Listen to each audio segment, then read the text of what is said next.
ಓಂ ಶಾಂತಿ. ಇಂದಿನ ಪರಮಾತ್ಮನ ಮಹಾವಾಕ್ಯ ಮುರುಳಿ ದಿನಾಂಕ 25/9/2025. ಬಾಪ್ತಾದ ಮಧುಬನ.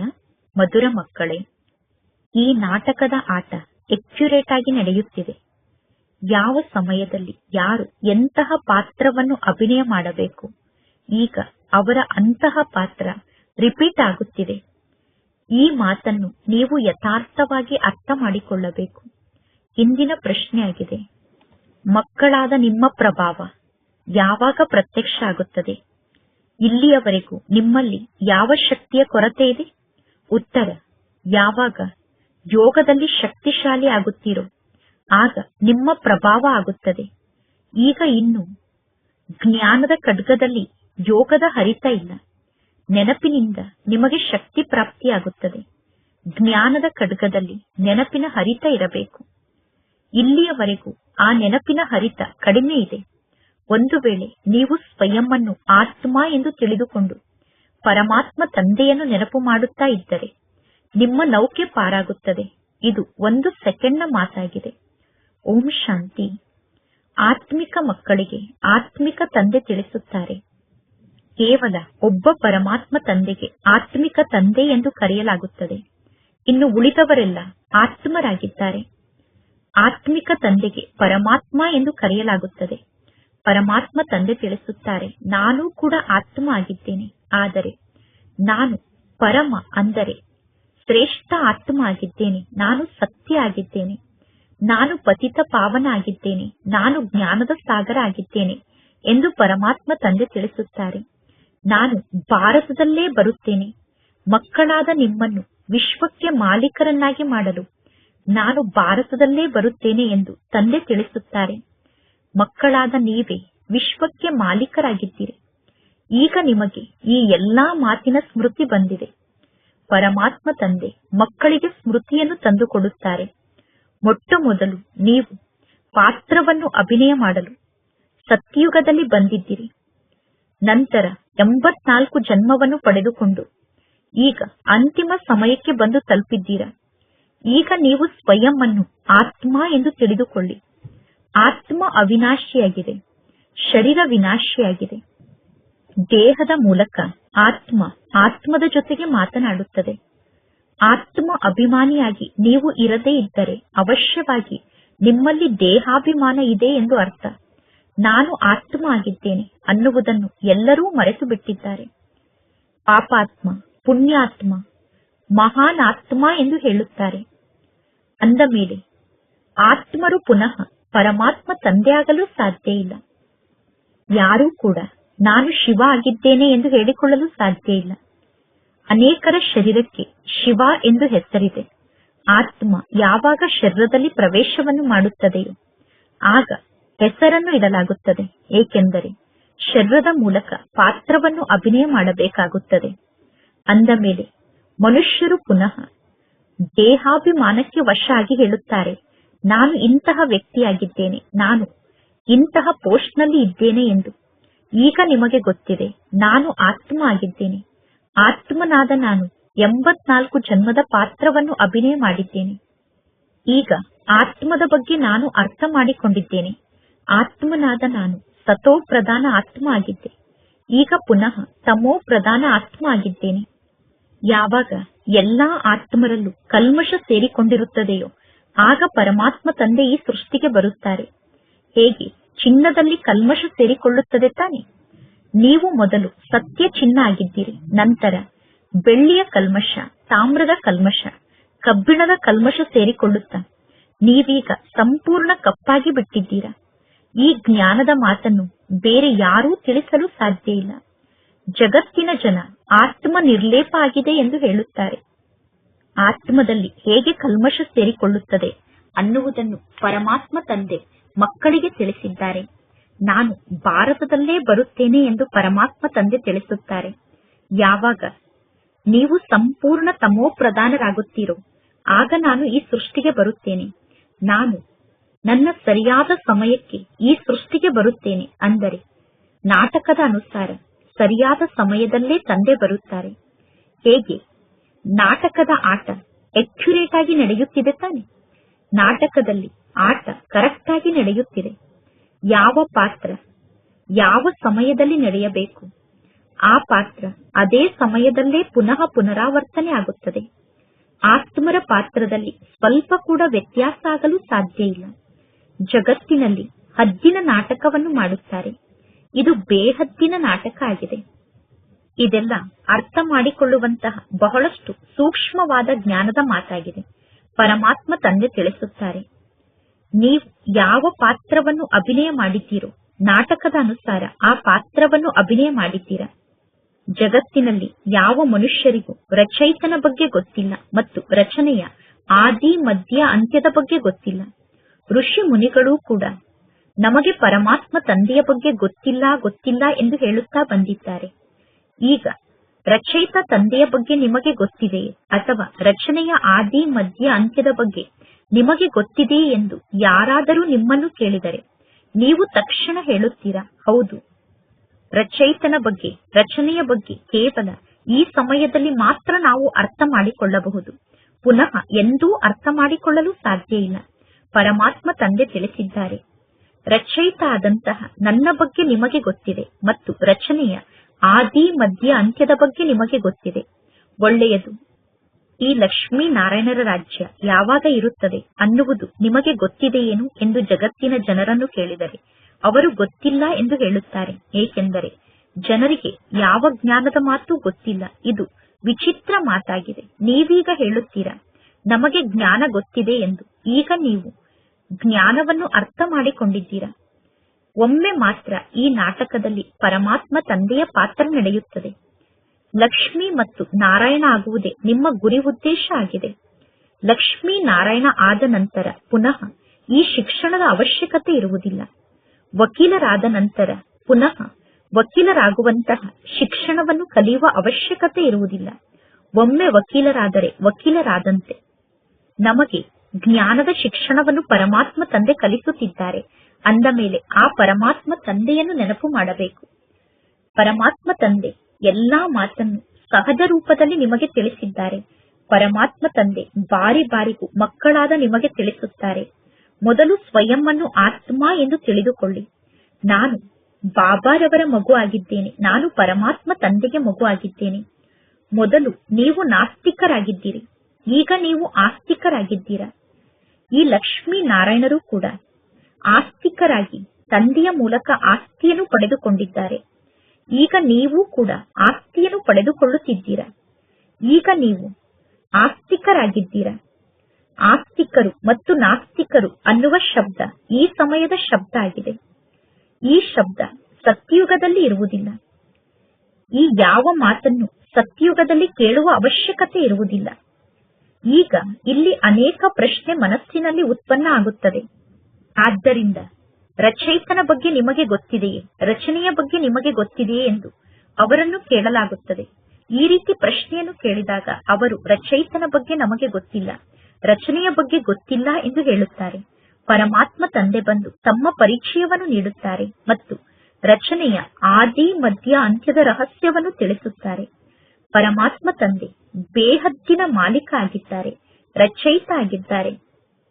ಅನ್ಯ ಧರ್ಮ ಸ್ಥಾಪಕರು ಕೂಡ ಅವಶ್ಯವಾಗಿ ಈ ಸೃಷ್ಟಿಗೆ ಬರುತ್ತಾರೆ ಅನ್ನುವ ಮಾತಿನ ಬಗ್ಗೆ ಮಕ್ಕಳಿಗೆ ತಿಳಿಸಲಾಗಿದೆ.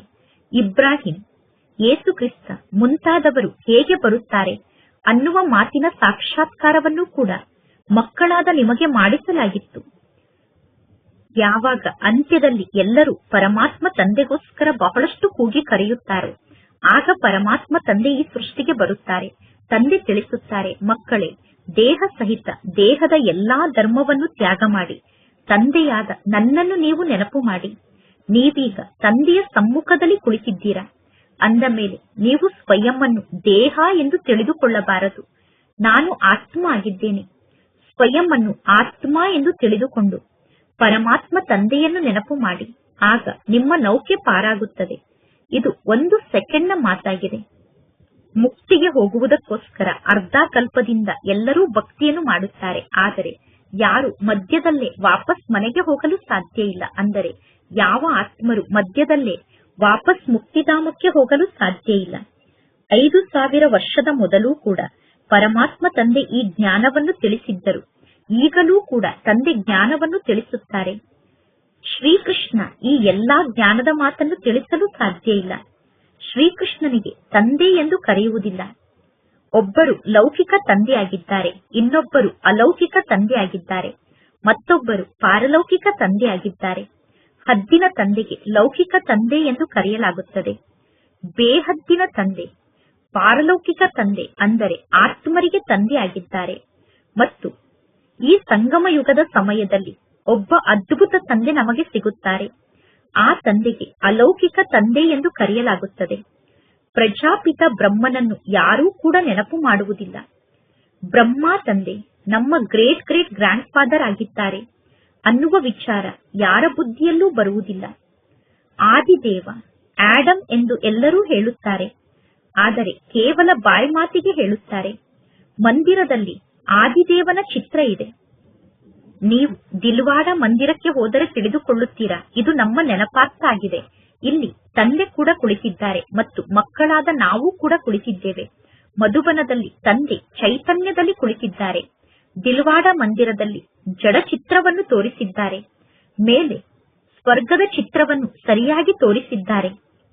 ಯಾರೆಲ್ಲ ಈ ದಿಲ್ವಾಡ ಮಂದಿರವನ್ನು ನೋಡಿದ್ದಾರೋ ಅವರು ತಿಳಿದುಕೊಂಡಿದ್ದಾರೆ, ಪರಮಾತ್ಮ ತಂದೆ ಈಗ ನಮಗೆ ಚೈತನ್ಯದಲ್ಲಿ ರಾಜಯೋಗವನ್ನು ಕಲಿಸುತ್ತಿದ್ದಾರೆ. ಪುನಃ ಭಕ್ತಿ ಮಾರ್ಗದಲ್ಲಿ ಈ ರೀತಿ ಮಂದಿರಗಳ ನಿರ್ಮಾಣ ಆಗುತ್ತದೆ. ಈಗ ನಿಮಗೆ ಈ ಎಲ್ಲಾ ಮಾತಿನ ಸ್ಮೃತಿ ಇರಬೇಕು. ಇದೆಲ್ಲ ನಮ್ಮ ನೆನಪಾರ್ಥವಾದ ಮಂದಿರ ಅನ್ನುವ ಸ್ಮೃತಿ ಈಗ ನಿಮಗೆ ಇರಬೇಕು. ನಾವೀಗ ಈ ಲಕ್ಷ್ಮೀ ನಾರಾಯಣರ ಸಮಾನ ಆಗುತ್ತಿದ್ದೇವೆ. ಈಗ ನಾವು ಲಕ್ಷ್ಮಿ ಅಥವಾ ನಾರಾಯಣ ಆಗುತ್ತಿದ್ದೇವೆ. ಮೊದಲು ನಾವೇ ದೇವತೆಗಳಾಗಿದ್ದೆವು, ನಂತರ ಏಣಿಯನ್ನು ಇಳಿಯುತ್ತಾ ಬಂದಿದ್ದೇವೆ. ಈಗ ಪುನಃ ನಾವು ವಾಪಸ್ ಮನೆಗೆ ಹೋಗಿ ರಾಮರಾಜ್ಯದಲ್ಲಿ ಬರುತ್ತೇವೆ.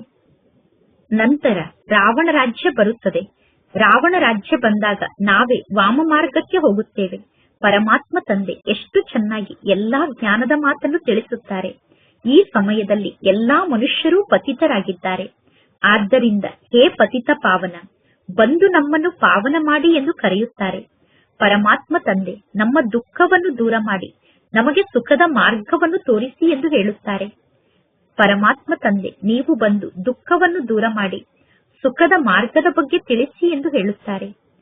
ಎಲ್ಲರೂ ಹೇಳುತ್ತಾರೆ, ಅವಶ್ಯವಾಗಿ ಭಗವಂತ ತಂದೆ ಯಾವುದೋ ವೇಷದಲ್ಲಿ ಈ ಸೃಷ್ಟಿಗೆ ಬರುತ್ತಾರೆ ಎಂದು. ಈಗ ನಾಯಿ ಅಥವಾ ಬೆಕ್ಕಿನ ರೂಪದಲ್ಲಿ ಪರಮಾತ್ಮ ತಂದೆ ಬರುವುದಿಲ್ಲ. ಕಲ್ಲು ಮಣ್ಣಿನಲ್ಲಿ ಪರಮಾತ್ಮ ತಂದೆ ಇರಲು ಸಾಧ್ಯ ಇಲ್ಲ. ಆದ್ದರಿಂದ ಭಾಗ್ಯಶಾಲಿ ರಥದ ಬಗ್ಗೆ ಗಾಯನ ಇದೆ. ಪರಮಾತ್ಮ ತಂದೆ ಸ್ವಯಂ ಹೇಳುತ್ತಾರೆ, ನಾನು ಈ ಬ್ರಹ್ಮನ ಸಾಧಾರಣ ರಥದಲ್ಲಿ ಪ್ರವೇಶವನ್ನು ಮಾಡುತ್ತೇನೆ. ಈ ಬ್ರಹ್ಮ ತಂದೆಗೆ ತಮ್ಮ ಜನ್ಮದ ಬಗ್ಗೆ ಗೊತ್ತಿರಲಿಲ್ಲ. ಈಗ ನಿಮಗೆ ನಿಮ್ಮ ಜನ್ಮದ ಬಗ್ಗೆ ಗೊತ್ತಿದೆ. ಈ ಬ್ರಹ್ಮ ತಂದೆಯ ಅನೇಕ ಜನ್ಮದ ಅಂತಿಮ ಜನ್ಮದ ಸಮಯದಲ್ಲಿ ಯಾವಾಗ ಈ ಬ್ರಹ್ಮ ತಂದೆ ವಾನಪ್ರಸ್ಥ ಸ್ಥಿತಿಯನ್ನು ತಲುಪುತ್ತಾರೋ ಆಗ ನಾನು ಇವರ ತನುವಿನಲ್ಲಿ ಪ್ರವೇಶವನ್ನು ಮಾಡುತ್ತೇನೆ ಎಂದು ಶಿವ ತಂದೆ ತಿಳಿಸುತ್ತಾರೆ. ಭಕ್ತಿ ಮಾರ್ಗದಲ್ಲಿ ಪಾಂಡವರ ದೊಡ್ಡ ದೊಡ್ಡ ಚಿತ್ರವನ್ನು ನಿರ್ಮಾಣ ಮಾಡಿದ್ದಾರೆ. ರಂಗೂನ್ನಲ್ಲಿ ಬುದ್ಧನ ಬಹಳ ದೊಡ್ಡ ಮೂರ್ತಿಯನ್ನು ನಿರ್ಮಾಣ ಮಾಡಿದ್ದಾರೆ. ಆದರೆ ಇಷ್ಟು ಎತ್ತರದ ಮನುಷ್ಯರು ಇರಲು ಸಾಧ್ಯ ಇಲ್ಲ. ಈಗ ಮಕ್ಕಳಿಗೆ ಆ ಎಲ್ಲಾ ಚಿತ್ರವನ್ನು ನೋಡಿ ನಗು ಬರುತ್ತದೆ. ರಾವಣನ ಚಿತ್ರವನ್ನು ಹೇಗೆ ನಿರ್ಮಾಣ ಮಾಡಿದ್ದಾರೆ ನೋಡಿ. ದಿನ ಪ್ರತಿದಿನ ಕಳೆದಂತೆ ರಾವಣನ ದೊಡ್ಡ ಮೂರ್ತಿಯನ್ನು ನಿರ್ಮಾಣ ಮಾಡುತ್ತಾ ಹೋಗುತ್ತಾರೆ. ಆದರೆ ರಾವಣ ಅಂದರೆ ಯಾರಾಗಿದ್ದಾರೆ? ಪ್ರತಿ ವರ್ಷ ರಾವಣನನ್ನು ಏಕೆ ಸುಡುತ್ತಾರೆ? ರಾವಣನನ್ನು ಪ್ರತಿ ವರ್ಷ ಸುಡುತ್ತಾರೆ ಅಂದ ಮೇಲೆ ರಾವಣ ನಮಗೆ ಶತ್ರು ಆಗಿರಬೇಕು ತಾನೆ. ಶತ್ರುವಿನ ಚಿತ್ರವನ್ನು ನಿರ್ಮಾಣ ಮಾಡಿ ಸುಡಲಾಗುತ್ತದೆ. ಒಳ್ಳೆಯದು. ರಾವಣ ಯಾರಾಗಿದ್ದಾರೆ? ರಾವಣ ಯಾವಾಗ ನಮಗೆ ಶತ್ರು ಆದರು? ಪ್ರತಿ ವರ್ಷ ರಾವಣನನ್ನು ನಾವು ಸುಡುತ್ತೇವೆ ಅಂದ ಮೇಲೆ ರಾವಣ ಯಾವಾಗ ನಮಗೆ ಶತ್ರು ಆದರು? ರಾವಣ ಅನ್ನುವ ಶತ್ರುವಿನ ಬಗ್ಗೆ ಯಾರಿಗೂ ಕೂಡ ಗೊತ್ತಿಲ್ಲ. ರಾವಣನ ಬಗ್ಗೆ ಸ್ವಲ್ಪ ಕೂಡ ಜನ ಅರ್ಥ ಮಾಡಿಕೊಂಡಿಲ್ಲ. ಪರಮಾತ್ಮ ತಂದೆ ತಿಳಿಸುತ್ತಾರೆ, ಜಗತ್ತಿನಲ್ಲಿ ಇರುವಂತಹ ಎಲ್ಲಾ ವ್ಯಕ್ತಿಗಳು ರಾವಣನ ಸಂಪ್ರದಾಯದವರಾಗಿದ್ದಾರೆ. ನೀವು ರಾಮನ ಸಂಪ್ರದಾಯದವರಾಗಿದ್ದೀರಾ. ಈಗ ಪರಮಾತ್ಮ ತಂದೆ ತಿಳಿಸುತ್ತಾರೆ, ಗೃಹಸ್ಥ ವ್ಯವಹಾರದಲ್ಲಿ ಇದ್ದರೂ ಕೂಡ ಕಮಲ ಪುಷ್ಪದ ಸಮಾನ ಆಗಿರಿ ಮತ್ತು ತಂದೆಯಾದ ನನ್ನನ್ನು ನೆನಪು ಮಾಡುತ್ತಾ ಇರಿ. ಬಾಬಾ, ಹಂಸ ಮತ್ತು ಬಕಪಕ್ಷಿ ಒಟ್ಟಿಗೆ ಹೇಗೆ ಇರಲು ಸಾಧ್ಯ? ಹಂಸ ಮತ್ತು ಬಕಪಕ್ಷಿ ಒಟ್ಟಿಗೆ ಇದ್ದರೆ ಬಹಳಷ್ಟು ಕಿರಿಕಿರಿ ಆಗುತ್ತದೆ ಎಂದು ಮಕ್ಕಳು ಹೇಳುತ್ತಾರೆ. ತಂದೆ ತಿಳಿಸುತ್ತಾರೆ, ಅವಶ್ಯವಾಗಿ ಕಿರಿಕಿರಿ ಆಗುತ್ತದೆ, ಆದರೆ ನೀವು ಸಹನೆಯನ್ನು ಮಾಡಿಕೊಳ್ಳಬೇಕು. ಈ ಜ್ಞಾನ ಮಾರ್ಗದಲ್ಲಿ ನಿಮಗೆ ಬಹಳಷ್ಟು ಯುಕ್ತಿ ಗೊತ್ತಿರಬೇಕು. ಪರಮಾತ್ಮ ತಂದೆಗೆ ರಾಂಝು ರಂಝಾಬಾಜ್ ಎಂದು ಕರೆಯುತ್ತಾರೆ. ಅಂದರೆ ಪರಮಾತ್ಮ ತಂದೆ ಬಹಳಷ್ಟು ಶಕ್ತಿಶಾಲಿಯಾಗಿದ್ದಾರೆ. ಪರಮಾತ್ಮ ತಂದೆ ಅತಿ ದೊಡ್ಡ ಕಾರ್ಯವನ್ನು ಮಾಡುವಷ್ಟು ಶಕ್ತಿ ಉಳ್ಳವರಾಗಿದ್ದಾರೆ ಮತ್ತು ಯುಕ್ತಿಯಿಂದ ಯೋಜನೆಯನ್ನು ರಚಿಸುವಂತವರಾಗಿದ್ದಾರೆ ಮತ್ತು ಪ್ರತಿಯೊಂದು ಕಾರ್ಯವನ್ನು ಮಾಡುವುದರಲ್ಲಿ ಬಹಳಷ್ಟು ನಿಪುಣರಾಗಿರುವ ಕಾರಣ ಪರಮಾತ್ಮ ತಂದೆಗೆ ರಾಂಝು ರಂಝಾಬಾಜ್ ಎಂದು ಕರೆಯಲಾಗುತ್ತದೆ. ಎಲ್ಲರೂ ಆ ಪರಮಾತ್ಮ ತಂದೆಯನ್ನು ನೆನಪು ಮಾಡುತ್ತಾರೆ. ಹೇ ಭಗವಂತ, ನಮ್ಮ ದುಃಖವನ್ನು ದೂರ ಮಾಡಿ ನಮ್ಮ ಮೇಲೆ ದಯೆಯನ್ನು ತೋರಿಸಿ ನಮಗೆ ಮುಕ್ತಿಯನ್ನು ನೀಡಿ ಎಂದು. ಮುಕ್ತಿದಾತ ಆದಂತಹ ಪರಮಾತ್ಮ ತಂದೆ ಸರ್ವರಿಗೂ ಒಬ್ಬರೇ ಆಗಿದ್ದಾರೆ.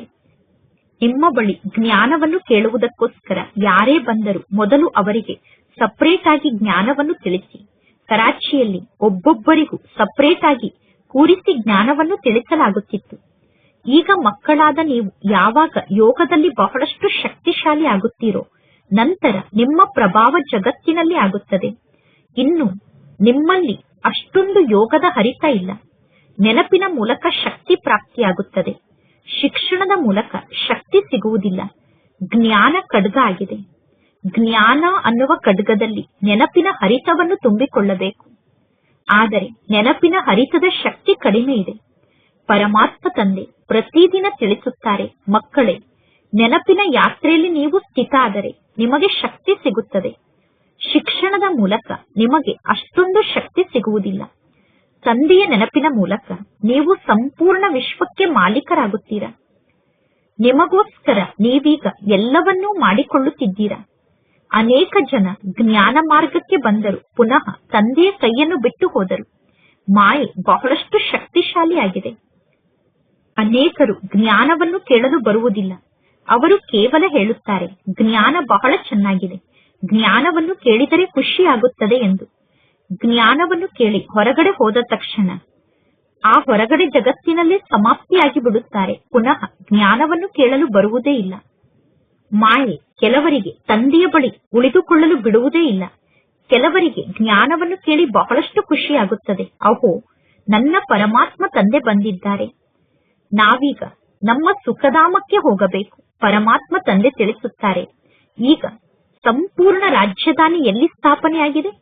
ಈ ಸಮಯದಲ್ಲಿ ನೀವು ಈಶ್ವರನಿಗೆ ಸಂತಾನರಾಗಿದ್ದೀರಾ. ನಂತರ ನೀವು ದೇವತೆಗಳಿಗೆ ಸಂತಾನರಾಗುತ್ತೀರಾ.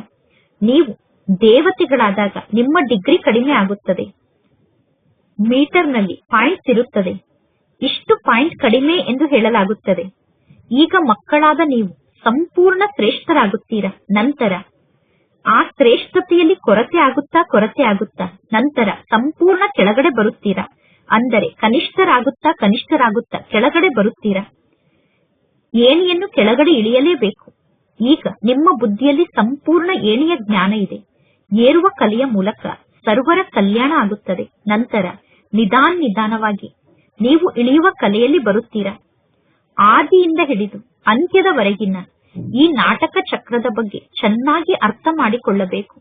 ಈ ಸಮಯದಲ್ಲಿ ನೀವು ಏರುವ ಕಲೆಯಲ್ಲಿ ಇದ್ದೀರಾ, ಏಕೆಂದರೆ ನೀವು ಪರಮಾತ್ಮ ತಂದೆಯ ಜೊತೆಗಿದ್ದೀರಾ. ಯಾವ ಈಶ್ವರ ತಂದೆಗೆ ಜಗತ್ತಿನ ಜನ ಸರ್ವವ್ಯಾಪಿ ಎಂದು ಕರೆಯುತ್ತಾರೋ ಆ ಪರಮಾತ್ಮ ತಂದೆ ಮಕ್ಕಳಾದ ನಮಗೆ ಮಧುರಾತಿ ಮಧುರ ಮಕ್ಕಳೇ ಎಂದು ಕರೆಯುತ್ತಿರುತ್ತಾರೆ. ಮತ್ತು ಮಕ್ಕಳಾದ ನೀವು ಪುನಃ ಬಾಬಾ ಬಾಬಾ ಎಂದು ಪರಮಾತ್ಮ ತಂದೆಗೆ ಹೇಳುತ್ತೀರಾ. ಪರಮಾತ್ಮ ತಂದೆ ನಮಗೆ ಶಿಕ್ಷಣವನ್ನು ಕಲಿಸಲು ಬಂದಿದ್ದಾರೆ. ಆತ್ಮವೇ ಶಿಕ್ಷಣವನ್ನು ಕಲಿಯುತ್ತದೆ. ಆತ್ಮವೇ ಕರ್ಮವನ್ನು ಮಾಡುತ್ತದೆ. ಆತ್ಮನಾದ ನಾನು ಶಾಂತ ಸ್ವರೂಪ ಆತ್ಮನಾಗಿದ್ದೇನೆ. ಈ ಶರೀರದ ಮೂಲಕ ನಾನು ಕರ್ಮವನ್ನು ಮಾಡುತ್ತೇನೆ. ಯಾವಾಗ ದುಃಖ ಆಗುತ್ತದೆಯೋ ಆಗ ಅಶಾಂತಿ ಅನ್ನುವ ಶಬ್ದ ಹುಟ್ಟಿಕೊಳ್ಳುತ್ತದೆ. ಇನ್ನು ಶಾಂತಿ ನಮ್ಮ ಸ್ವಧರ್ಮ ಆಗಿದೆ.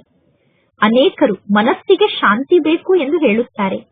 ಅರೆ, ಆತ್ಮ ಸ್ವಯಂ ಶಾಂತ ಸ್ವರೂಪ ಆಗಿದೆ. ಆತ್ಮದ ಮನೆ ಶಾಂತಿಧಾಮ ಆಗಿದೆ. ನೀವು ಸ್ವಯಂ ಅನ್ನು ಮರೆತಿದ್ದೀರಾ. ನೀವು ಶಾಂತಿಧಾಮದ ನಿವಾಸಿಗಳಾಗಿದ್ದೀರಿ. ಶಾಂತಿಧಾಮದಲ್ಲಿ ನಿಮಗೆ ಶಾಂತಿ ಸಿಗುತ್ತದೆ. ಒಂದೇ ರಾಜ್ಯ, ಒಂದೇ ಭಾಷೆ, ಒಂದೇ ಧರ್ಮ ಇರಬೇಕು ಎಂದು ವರ್ತಮಾನ ಸಮಯದಲ್ಲಿ ಎಲ್ಲರೂ ಹೇಳುತ್ತಾರೆ. ಒಂದೇ ಜಾತಿ, ಒಂದೇ ಧರ್ಮ. ಪರಮಾತ್ಮ ತಂದೆ ಕೂಡ ಒಬ್ಬರೇ ಆಗಿದ್ದಾರೆ. ಈಗ ಗೌರ್ಮೆಂಟ್ನವರು ಕೂಡ ಪರಮಾತ್ಮ ತಂದೆ ಒಬ್ಬರೇ ಆಗಿದ್ದಾರೆ ಅಂದರೆ ಗಾಡ್ ಈಸ್ ಒನ್ ಎಂದು ಬರೆಯುತ್ತಾರೆ. ಅಂದ ಮೇಲೆ ಪುನಃ ಪರಮಾತ್ಮ ತಂದೆಗೆ ಸರ್ವವ್ಯಾಪಿ ಎಂದು ಏಕೆ ಹೇಳುತ್ತಾರೆ? ಪರಮಾತ್ಮ ತಂದೆ ಒಬ್ಬರೇ ಆಗಿದ್ದಾರೆ ಎಂದು ಎಲ್ಲರೂ ಸ್ವೀಕಾರ ಮಾಡುವುದಿಲ್ಲ. ಅಂದ ಮೇಲೆ ಈಗ ನೀವು ಪುನಃ ಪರಮಾತ್ಮ ತಂದೆ ಒಬ್ಬರೇ ಆಗಿದ್ದಾರೆ ಎಂದು ಬರೆಯಬೇಕು. ಲಕ್ಷ್ಮೀನಾರಾಯಣರ ಚಿತ್ರವನ್ನು ನೀವು ನಿರ್ಮಾಣ ಮಾಡುತ್ತೀರಾ, ಆ ಚಿತ್ರದ ಮೇಲೆ ಬರೆಯಬೇಕು. ಸತ್ಯಯುಗದಲ್ಲಿ ಈ ಲಕ್ಷ್ಮೀನಾರಾಯಣರ ರಾಜ್ಯ ಇತ್ತು. ಆ ರಾಜ್ಯದಲ್ಲಿ ಒಂದೇ ದೈವಿ ಮನೆತನ ಇತ್ತು. ಅಲ್ಲಿ ಕೇವಲ ಒಬ್ಬ ಪರಮಾತ್ಮ ತಂದೆಯ ಈಶ್ವರಿಯ ರಾಜ್ಯ ಇತ್ತು. ಆದರೆ ಮನುಷ್ಯರು ಈ ಯಾವ ಜ್ಞಾನದ ಮಾತನ್ನೂ ತಿಳಿದುಕೊಂಡಿಲ್ಲ. ಏಕೆಂದರೆ ಈ ಜ್ಞಾನದ ಕಡೆ ಮನುಷ್ಯರು ಗಮನವನ್ನು ಕೊಡುವುದಿಲ್ಲ. ಯಾರು ಈ ಬ್ರಾಹ್ಮಣ ಕುಲದ ಆತ್ಮರಾಗಿದ್ದಾರೋ ಅವರಿಗೆ ಜ್ಞಾನದ ಕಡೆ ಗಮನ ಇರುತ್ತದೆ. ಬ್ರಾಹ್ಮಣ ಕುಲದ ಆತ್ಮರು ಮಾತ್ರ ಈ ಜ್ಞಾನದ ಕಡೆ ಗಮನವನ್ನು ಕೊಡುತ್ತಾರೆ. ಬೇರೆ ಯಾರು ಈ ಜ್ಞಾನವನ್ನು ಅರ್ಥ ಮಾಡಿಕೊಳ್ಳುವುದಿಲ್ಲ. ಆದ್ದರಿಂದ ಪರಮಾತ್ಮ ತಂದೆ ತಿಳಿಸುತ್ತಾರೆ, ಒಬ್ಬೊಬ್ಬರನ್ನು ಸಪರೇಟ್ ಆಗಿ ಕೂರಿಸಿ ಅವರಿಗೆ ಜ್ಞಾನವನ್ನು ತಿಳಿಸಿ, ಫಾರಂ ಅನ್ನು ತುಂಬಿಸಿಕೊಳ್ಳಿ. ಆಗ ಎಲ್ಲರಿಗೂ ಗೊತ್ತಾಗುತ್ತದೆ. ಏಕೆಂದರೆ ಒಬ್ಬರು ಒಬ್ಬ ದೇವತೆಗೆ ಮಾನ್ಯತೆಯನ್ನು ನೀಡಿದರೆ ಇನ್ನೊಬ್ಬರು ಇನ್ನೊಬ್ಬ ದೇವತೆಯನ್ನು ಪೂಜೆ ಮಾಡುವಂತವರಾಗಿದ್ದಾರೆ. ಎಲ್ಲರಿಗೂ ಒಟ್ಟಿಗೆ ಹೇಗೆ ಜ್ಞಾನವನ್ನು ತಿಳಿಸಲು ಸಾಧ್ಯ? ನೀವು ಎಲ್ಲರನ್ನೂ ಒಟ್ಟಿಗೆ ಕೂರಿಸಿಕೊಂಡು ಜ್ಞಾನವನ್ನು ತಿಳಿಸಿದರೆ ಪ್ರತಿಯೊಬ್ಬರು ತಮ್ಮ ತಮ್ಮ ಮಾತನ್ನು ಹೇಳಲು ಪ್ರಾರಂಭ ಮಾಡುತ್ತಾರೆ. ಮೊಟ್ಟ ಮೊದಲು ಎಲ್ಲರನ್ನೂ ಕೇಳಬೇಕು, ನೀವು ಎಲ್ಲಿಂದ ಬಂದಿದ್ದೀರಾ? ಬ್ರಹ್ಮ ಕುಮಾರ್ ಅಥವಾ ಬ್ರಹ್ಮ ಕುಮಾರಿ ಅನ್ನುವ ಹೆಸರನ್ನು ನೀವು ಕೇಳಿದ್ದೀರಾ? ಪ್ರಜಾಪಿತ ಬ್ರಹ್ಮ ನಿಮಗೆ ಏನಾಗಬೇಕು? ಬ್ರಹ್ಮ ಅನ್ನುವ ಹೆಸರನ್ನು ಎಂದಾದರೂ ಕೇಳಿದ್ದೀರಾ? ನೀವು ಪ್ರಜಾಪಿತ ಬ್ರಹ್ಮನಿಗೆ ಸಂತಾನರಲ್ಲ. ನಾವು ಪ್ರತ್ಯಕ್ಷದಲ್ಲಿ ಬ್ರಹ್ಮನಿಗೆ ಸಂತಾನರಾಗಿದ್ದೇವೆ. ನೀವು ಕೂಡ ಬ್ರಹ್ಮನಿಗೆ ಸಂತಾನರಾಗಿದ್ದೀರಾ. ಆದರೆ ನೀವು ಬ್ರಹ್ಮನ ಸಂತಾನರು ನಾವಾಗಿದ್ದೇವೆ ಎಂದು ತಿಳಿದುಕೊಂಡಿಲ್ಲ. ಈ ಎಲ್ಲಾ ಜ್ಞಾನದ ಮಾತನ್ನು ತಿಳಿಸುವಂತಹ ಬಹಳ ಒಳ್ಳೆಯ ಯುಕ್ತಿ ನಿಮಗೆ ಗೊತ್ತಿರಬೇಕು. ಒಳ್ಳೆಯದು, ಮಧುರಾತಿ ಮಧುರ, ಅಗಲಿ ಹೋಗಿ ಮರಳಿ ಸಿಕ್ಕಿರುವ ಮಕ್ಕಳ ಪ್ರತಿ ಮಾತ್ಪಿತಾ ಬಾಪ್ತಾದರವರ ನೆನಪು, ಪ್ರೀತಿ ಹಾಗೂ ಸುಪ್ರಭಾತ. ಆತ್ಮಿಕ ಮಕ್ಕಳಿಗೆ ಆತ್ಮಿಕ ತಂದೆಯ ನಮಸ್ತೆ. ಆತ್ಮಿಕ ತಂದೆಗೆ ಆತ್ಮಿಕ ಮಕ್ಕಳ ನೆನಪು, ಪ್ರೀತಿ ಹಾಗೂ ನಮಸ್ತೆ ನಮಸ್ತೆ ನಮಸ್ತೆ. ಧಾರಣೆಗೋಸ್ಕರ ಮುಖ್ಯ ಸಾರ. ಫಸ್ಟ್ ಪಾಯಿಂಟ್, ಮಂದಿರ ಮುಂತಾದದ್ದನ್ನು ನೋಡುವಾಗ ಸದಾ ಈ ಮಾತಿನ ಸ್ಮೃತಿ ಇರಬೇಕು. ಇದೆಲ್ಲ ನಮ್ಮ ನೆನಪಾರ್ಥ ಆಗಿದೆ. ನಾವೀಗ ಈ ರೀತಿ ಲಕ್ಷ್ಮಿ ಅಥವಾ ನಾರಾಯಣ ಆಗುತ್ತಿದ್ದೇವೆ. ಸೆಕೆಂಡ್ ಪಾಯಿಂಟ್, ಗೃಹಸ್ಥ ವ್ಯವಹಾರದಲ್ಲಿ ಇದ್ದರೂ ಕೂಡ ಕಮಲ ಪುಷ್ಪದ ಸಮಾನ ಆಗಿರಬೇಕು. ಹಂಸ ಮತ್ತು ಬಕಪಕ್ಷಿ ಜೊತೆಗೆ ಇದ್ದರೂ ಕೂಡ ಬಹಳಷ್ಟು ಯುಕ್ತಿಯಿಂದ ಎಲ್ಲರ ಜೊತೆಗೂ ವ್ಯವಹಾರವನ್ನು ಮಾಡಬೇಕು. ಹಂಸ ಮತ್ತು ಬಕಪಕ್ಷಿ ಒಟ್ಟಿಗೆ ಇದ್ದೀರಾ ಅಂದ ಮೇಲೆ ಬಹಳಷ್ಟು ಯುಕ್ತಿಯಿಂದ ನಡೆದುಕೊಳ್ಳಬೇಕು, ಸಹನೆಯನ್ನು ಮಾಡಿಕೊಳ್ಳಬೇಕು. ಇಂದಿನ ವರದಾನ ಆಗಿದೆ. ಏಕತೆ ಮತ್ತು ಸಂತುಷ್ಟತೆಯ ಸರ್ಟಿಫಿಕೇಟ್ನ ಮೂಲಕ ಸೇವೆಯಲ್ಲಿ ಸದಾ ಸಫಲತಾ ಮೂರ್ತಿಗಳಾಗಿ, ಸೇವೆಯಲ್ಲಿ ಸಫಲತಾ ಮೂರ್ತಿಗಳಾಗುವುದಕ್ಕೋಸ್ಕರ ಎರಡು ಮಾತಿನ ಕಡೆ ಗಮನ ಇರಬೇಕು. ಒಂದನೆಯದಾಗಿದೆ ಸಂಸ್ಕಾರದ ಮಿಲನದಲ್ಲಿ ಏಕತೆ ಮತ್ತು ಎರಡನೆಯದಾಗಿದೆ ಸ್ವಯಂನಿಂದ ಸದಾ ಸ್ವಯಂ ಸಂತುಷ್ಟರಾಗಿರಬೇಕು ಮತ್ತು ಅನ್ಯರನ್ನೂ ಕೂಡ ಸಂತುಷ್ಟಪಡಿಸಬೇಕು. ಸದಾ ಒಬ್ಬರು ಇನ್ನೊಬ್ಬರ ಜೊತೆಗೆ ಸ್ನೇಹದ ಭಾವನೆಯಿಂದ, ಶ್ರೇಷ್ಠತೆಯ ಭಾವನೆಯಿಂದ ಸಂಪರ್ಕದಲ್ಲಿ ಬರಬೇಕು. ಆಗ ಇಬ್ಬರಿಗೂ ಸರ್ಟಿಫಿಕೇಟ್ ಸಿಗುತ್ತದೆ. ನಂತರ ನಿಮ್ಮ ಪ್ರತ್ಯಕ್ಷ ಜೀವನ ಪರಮಾತ್ಮ ತಂದೆಯ ಚಿತ್ರವನ್ನು ತೋರಿಸುವಂತಹ ದರ್ಪಣ ಆಗುತ್ತದೆ ಮತ್ತು ಆ ದರ್ಪಣದಲ್ಲಿ ಪರಮಾತ್ಮ ತಂದೆ ಯಾರಾಗಿದ್ದಾರೋ, ತಂದೆ ಹೇಗಿದ್ದಾರೋ ಅದೇ ರೀತಿ ತಂದೆ ಕಾಣಿಸುತ್ತಾರೆ. ಇಂದಿನ ಶ್ಲೋಗನ್ ಆಗಿದೆ, ಆತ್ಮಿಕ ಸ್ಥಿತಿಯಲ್ಲಿ ಸ್ಥಿತಾಗಿ ಅನೇಕ ಆತ್ಮರಿಗೆ ಜೀವದಾನವನ್ನು ನೀಡಿ, ಆಗ ನಿಮಗೆ ಆಶೀರ್ವಾದ ಪ್ರಾಪ್ತಿಯಾಗುತ್ತದೆ. ಇಂದಿನ ಅವ್ಯಕ್ತ ಸೂಚನೆಯಾಗಿದೆ. ಈಗ ಆಸಕ್ತಿಯ ಅಗ್ನಿಯನ್ನು ಪ್ರಜ್ವಲಿತಗೊಳಿಸಿಕೊಂಡು ಯೋಗವನ್ನು ಜ್ವಾಲಾ ಸ್ವರೂಪದ ಯೋಗವನ್ನಾಗಿ ಮಾಡಿಕೊಳ್ಳಿ. ಹೇಗೆ ಅಗ್ನಿಯಲ್ಲಿ ಯಾವುದಾದರೂ ವಸ್ತುವನ್ನು ಹಾಕಿದರೆ ಆ ವಸ್ತುವಿನ ಹೆಸರು, ರೂಪ, ಗುಣ ಎಲ್ಲವೂ ಬದಲಾಗುತ್ತದೆ. ಅದೇ ರೀತಿ ಯಾವಾಗ ತಂದೆಯ ನೆನಪು ಅನ್ನುವ ಆಸಕ್ತಿಯ ಅಗ್ನಿಯಲ್ಲಿ ಸ್ವಯಂವನ್ನು ಹಾಕಿಕೊಳ್ಳುತ್ತೀರೋ, ಅಂದರೆ ಸ್ವಯಂವನ್ನು ಅರ್ಪಣೆ ಮಾಡಿಕೊಳ್ಳುತ್ತೀರೋ, ಆಗ ನೀವು ಪರಿವರ್ತನೆ ಆಗುತ್ತೀರಾ. ಅಂದರೆ ಮನುಷ್ಯರಿಂದ ಬ್ರಾಹ್ಮಣರಾಗುತ್ತೀರಾ, ನಂತರ ಬ್ರಾಹ್ಮಣರಿಂದ ಸೂಕ್ಷ್ಮ ದೇವತೆಗಳಾಗುತ್ತೀರಾ, ಸೂಕ್ಷ್ಮ ದೇವತೆಯಿಂದ ದೇವತೆ ಆಗುತ್ತೀರಾ. ಆಸಕ್ತಿಯ ಅಗ್ನಿಯ ಮೂಲಕ ಹೇಗೆ ನಿಮ್ಮ ಪರಿವರ್ತನೆ ಆಗುತ್ತದೆ ಅಂದರೆ ನನ್ನತನ ಅನ್ನುವಂಥದ್ದು ಸ್ವಲ್ಪ ಕೂಡ ಉಳಿದುಕೊಳ್ಳುವುದಿಲ್ಲ. ಆದ್ದರಿಂದ ನೆನಪನ್ನು ಜ್ವಾಲಾ ಸ್ವರೂಪದ ನೆನಪನ್ನಾಗಿ ಮಾಡಿಕೊಳ್ಳಿ.